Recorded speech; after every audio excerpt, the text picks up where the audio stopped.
नमस्कार दोस्तों, मैं शिवम कुमार शांति। आप देख रहे हैं आरके मीडिया।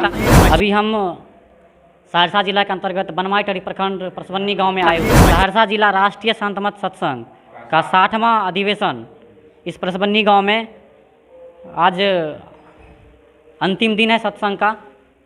यहाँ पे स्वामी योगानंद जी महाराज का पदार्पण हुआ है परसवन्नी गांव में। आचार्य स्वामी श्री योगानंद जी महाराज के समक्ष आए हुए महर्षि योगानंद परमहंस जी महाराज की स्मृति पे चलते हैं, जो अधर्म पे चलते हैं उनके लिए। देखिए, सत्य का जो संग होता है तो सत्य का संग करने वाले असत्य से दूर होते हैं।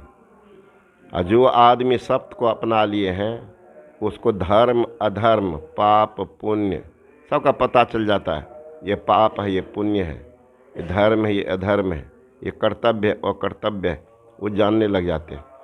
जब तक सत्संग को नहीं पकड़ेंगे तब तक लोग दुष्कर्म को भी अच्छा ही मानते हैं। बाद में उनका फल अगर मिलता है तो वो कपार धुन धुन करके रोते हैं।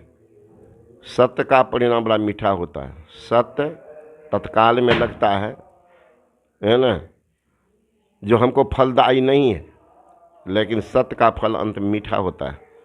अधर्म से लोग हर तरह से लोग कमाई कर लेते हैं, लेकिन उनका परिणाम बड़ा खराब होता है।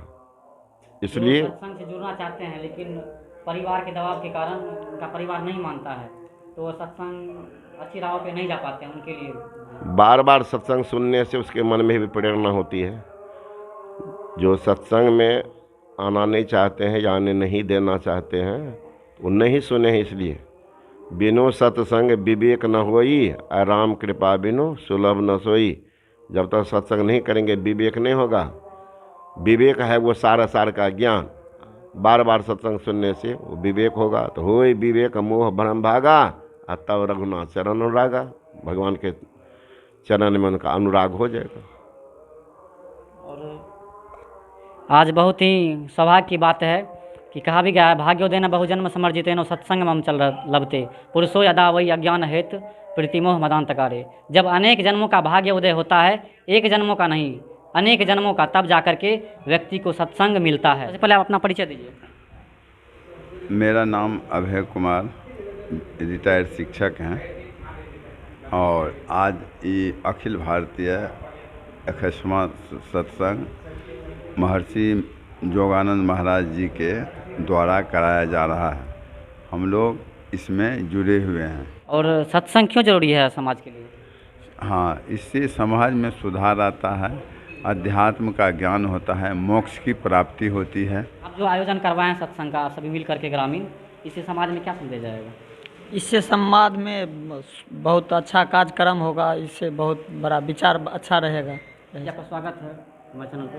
कुछ जो भी अधर्म पे चल पड़े हैं, जो सत्संग को नहीं मानते हैं, उनके लिए कुछ बोल दीजिए। जो सत्संग पर नहीं चलते हैं, जो अधर्म कार्य करते हैं, उसका कल्याण नहीं हो पाता है। ये सत्संग जो है समाज का सुधारक है। इस सत्संग के माध्यम से समाज का सुधार किया जाता है। जो व्यक्ति गलत रास्ते पर चलते हैं, सत्संग के द्वारा उसको सही मार्ग में लाया जाता है। इनका सबसे मुख्य उद्देश्य यही है। ये 2 दिन के ये आयोजन में समाज में भारी, और सिर्फ यह समाज ही नहीं, पूरे इलाके में, पूरे ज़िले में इसका प्रभाव पड़ेगा। यहाँ पे जो संत मत सत्संग हो रहा है उससे समाज में क्या प्रभाव पड़ेगा, उसके लिए आप क्या कहना चाहते हैं? अच्छा प्रभाव पड़ेगा। यहाँ के नींव को मजबूत करेगा, सुदृढ़ करेगा। ज्ञान का प्रचार होता है, सद्ज्ञान का प्रचार होता है। भौतिक ज्ञान का तो बहुत प्रचार, आध्यात्मिक का कम प्रचार होता है। इसी माध्यम से होगा। क्या सत्संग करवाने से समाज सही रास्ते पे चलता है? सही रास्ते पे? सही रास्ते, यही उपाय है सही रास्ते पाने का।